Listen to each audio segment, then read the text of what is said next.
What happened when you looked in the mirror and it wasn't you staring back? It was just supposed to be a weekend getaway at the quaint old hotel off the beaten path. A break from the city lights, away from the endless emails and phone calls, and a chance to simply breathe. But that was before I realized room 404 had a mirror that didn't reflect reality. The room itself was charming, in an antiquated sort of way, with its creaky floorboards and faded wallpaper. But the mirror was where the oddity began.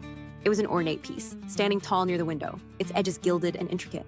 I glanced at it, and my reflection stared back. Only it wasn't quite me.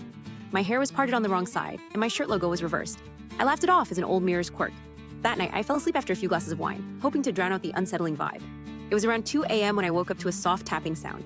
The room was eerily silent, except for the tap, tap, tap. The mirror. The reflection wasn't just wrong this time, it was moving. My doppelganger was grinning, a wide, eerie smile that contorted my face into something unrecognizable. Frozen in terror, I watched as it raised a hand and tapped the glass. Tap, tap, tap. And then it whispered my name, a sound like dead leaves scraping across concrete.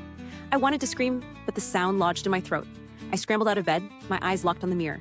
As I backed away, my reflection mimicked my movements, but its grin widened, mouth stretching impossibly. Then it stepped forward, closer to the glass, as though trying to break free. I bolted for the door, only to find it wouldn't budge. I was trapped. The mirror started to hum, a low, vibrating sound that filled my ears with static. My doppelganger mouthed something inaudible but undeniably sinister. In a last-ditch effort, I hurled a chair at the mirror. It shattered, shards raining down like a sinister confetti, and the reflection dissolved into smoke, leaving only darkness and my echoing heartbeat. I fled the room, not stopping until daylight broke, never daring to look back. I left the hotel and never spoke of room 404 again, but every mirror since has felt like a silent threat, a lingering nightmare I can't forget.